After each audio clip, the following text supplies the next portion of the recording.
Salut à tous, c'est Diane du Grenier Geek. Alors aujourd'hui, voilà, je vous sors la vidéo enfin sur le Compact 610, voilà, que j'avais récupéré en déchette, quoi. Voilà, donc voilà la bête, quoi. Pour rappel, donc c'est un ordinateur 15 pouces, voilà, tout à fait correct, quoi. Donc bon, un truc vraiment sympathique.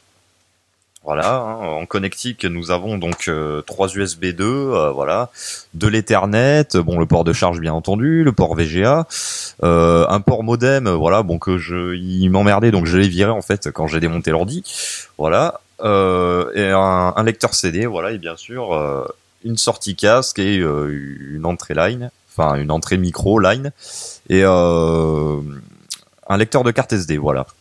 Donc, comme je vous ai montré, donc il manque deux touches, hein, quoi, sur le clavier. Voilà. Les pannes sont, bon, les pannes entre guillemets, donc il manque deux touches, voilà. Et les pannes, enfin la panne est, voilà, sa batterie est complètement sèche. Voilà, j'arrive pas à la faire repartir, elle est bloquée à 0,4 volts, quoi.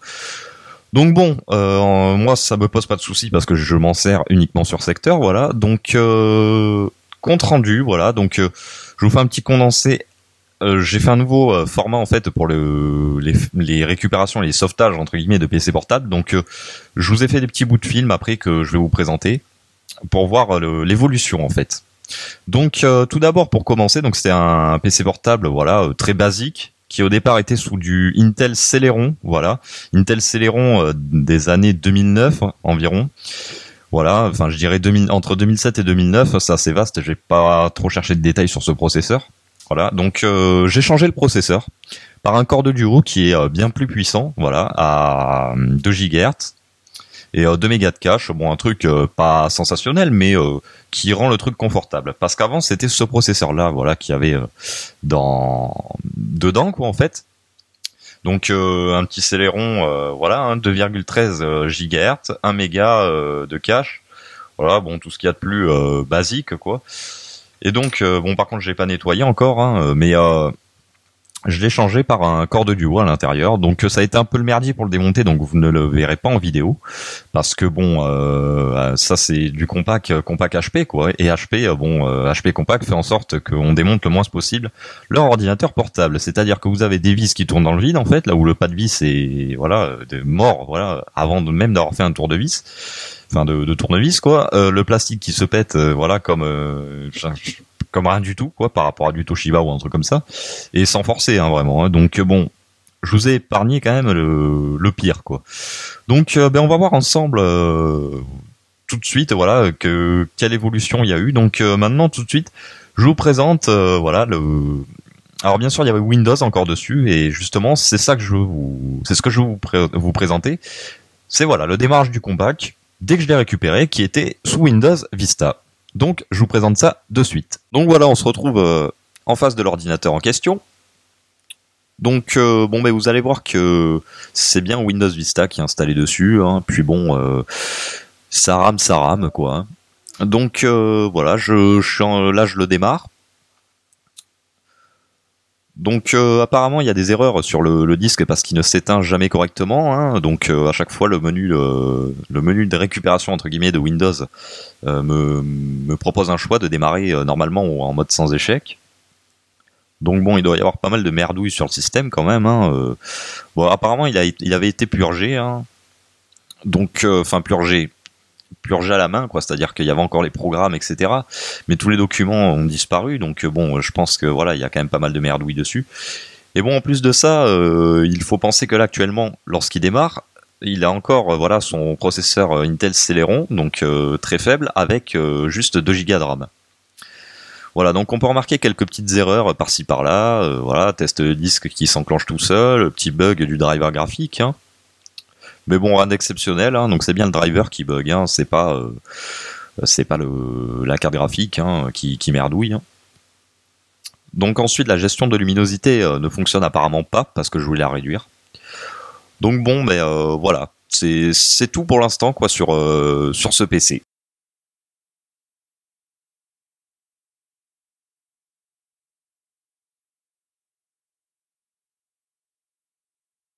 Donc maintenant on se retrouve tout de suite sur le changement, enfin l'augmentation de la RAM sur ce PC portable. Donc je vais lui rajouter une petite barrette RAM de 1 Go en DDR2, de même fréquence. Donc voilà, on se retrouve de suite pour découvrir comment faire. Donc voilà, nous voici face à l'ordinateur portable, voilà, donc le compact. Donc tout d'abord, moi perso j'enlève la batterie. Voilà, donc ensuite vous avez une petite trappe sur le dessous, donc c'est très simple, il suffit juste de dévisser cette trappe. En général il y a une ou deux vis, voilà, pas plus. Vous enlevez la trappe. En général, c'est assez facile. Et là, nous avons accès au compartiment des RAM. Donc là, on peut voir qu'il y a déjà une barrette RAM de 2 Go d'installer. Et là, je rajoute tout simplement une barrette RAM de 1 Go. Je la mets délicatement dedans pour éviter de péter les plastiques qui tiennent la RAM. Voilà. Ensuite, il suffit juste de remettre la trappe, comme ceci. Voilà, on vérifie qu'elle soit bien enfoncée. On revisse.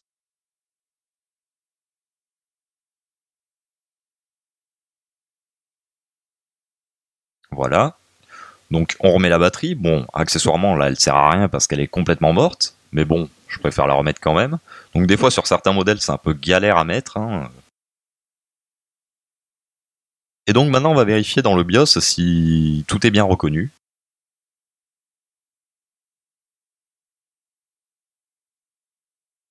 Donc je rebranche mon adaptateur secteur. On démarre. Et donc sur ce BIOS on fait F10. Voilà, en tapotant. Puis on entre directement dans le BIOS. Ensuite on va dans Information Système, et là on peut voir qu'il y a plus 2048, mais 3072 mégas de RAM. Donc c'est bon.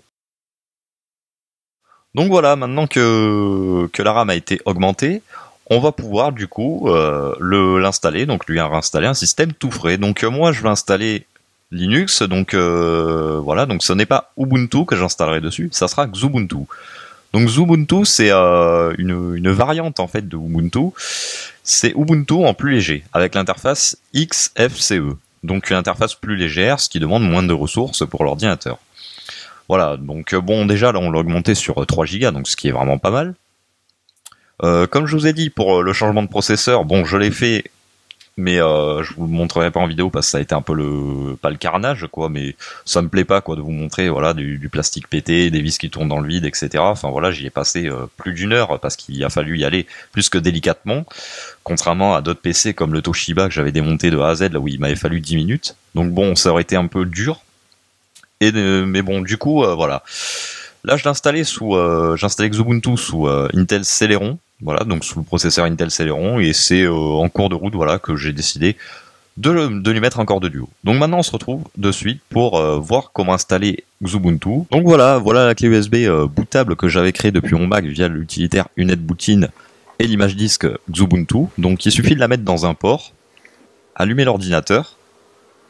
Donc là, tapoter F9 pour sélectionner le volume sur lequel on veut amorcer. Donc là, ça sera USB hard disk, donc disque dur USB, elle est reconnue comme ça. Ensuite, on se retrouve sur le grub de UNetBootin. Donc on va taper install Xubuntu pour installer, enfin le grub, le menu quoi. Donc là, c'est normal si ça fige un peu, voilà, ça, c'est normal. Si vous voyez des petits reflets blancs des fois sur l'écran et tout ça, ce n'est pas l'écran qui fait ça, c'est juste ma montre qui est reflétée dans l'écran. Hein, voilà, donc rien de grave. Donc là, Xubuntu se lance, donc j'ai coupé un peu, voilà, pour vous épargner le temps. Il suffit juste de sélectionner, voilà, français. Donc ensuite, ça met toujours un peu de temps. Voilà, donc là, ça vous dit si vous voulez installer des logiciels tiers tels que Driver, etc. Donc là, cette étape met toujours un peu de temps parce que en fait, il réfléchit au partitionnement des disques, si on peut dire ça comme ça. Le temps que l'utilitaire se lance, ça met toujours un peu de temps.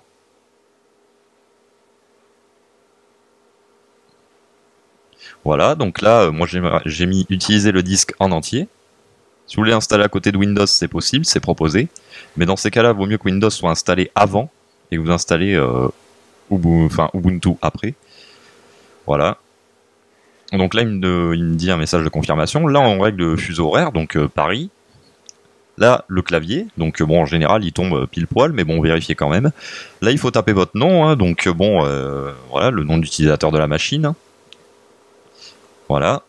Ensuite, vous tapez un mot de passe. Hein. Donc moi, je mets qu'une lettre parce que voilà. Hein, après, vous pouvez choisir d'ouvrir automatiquement la session ou exiger de demander un mot de passe pour ouvrir la session. Ensuite, vous appuyez sur continuer et ça s'installe.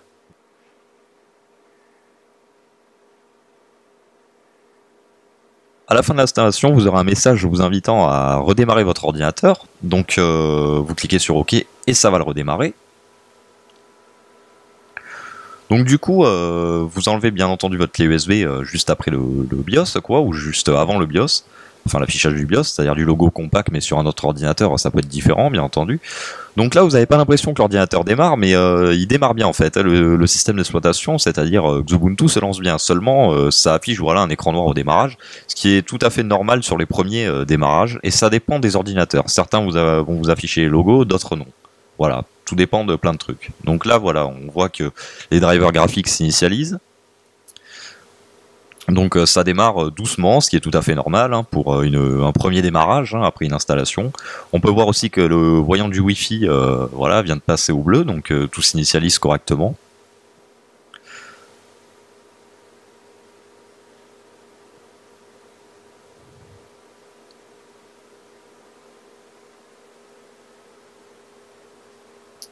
Et voilà, on va bientôt arriver sur le bureau. Voilà, nous sommes sur le bureau de Xubuntu, et cet ordinateur est prêt pour une nouvelle vie, entre guillemets, voilà, bien paisible. Donc voilà, nous venons de remplacer Windows par Xubuntu. Donc voilà, après tous ces changements sur cet ordinateur portable, donc il va bien mieux. Voilà, donc après le changement de RAM, enfin l'upgrade de RAM, hein. Upgrade ça veut dire augmenter, l'augmentation de RAM. Et le changement de système d'exploitation de Windows à Xubuntu, cet ordinateur va bien mieux, donc c'était pas encore tip top juste après l'installation. En effet, il avait encore son processeur Intel Celeron qui l'handicapait un peu, ça ramait plutôt pas mal quoi. Donc du coup, j'ai décidé voilà de tout simplement changer le processeur, hein, comme je vous ai dit, mais hélas, je ne l'ai pas filmé. Donc voilà, après le changement de processeur par un Core de Duo, donc à 2 GHz et 2 mégas de cache, ça va franchement beaucoup mieux. Et ça chauffe pas plus quoi, sachant que j'ai voilà changé aussi la pâte thermique et que du coup je l'ai dépoussiéré à fond parce qu'il y avait une sacrée merdouille dedans. Cet ordinateur va bien mieux. Je n'ai pas constaté le moindre bug graphique ni rien. Le petit bug graphique que l'on voit au démarrage de Windows tout au départ, c'était bien un bug du pilote, hein, ce qui ne m'étonne pas sous Windows Vista. Et donc voilà, sous Linux, tout est nativement supporté. Voilà, je n'ai pas eu de soucis particuliers. Ça tourne vraiment hyper bien, bon, comme un PC de 2009, mais c'est pas non plus lent. Voilà, c'est bien exploitable. Voilà. Donc voilà, c'est tout pour cette vidéo. J'espère qu'elle vous a plu. Et voilà, j'espère vous avoir aussi appris quelque chose. Voilà, salut à tous, à la prochaine.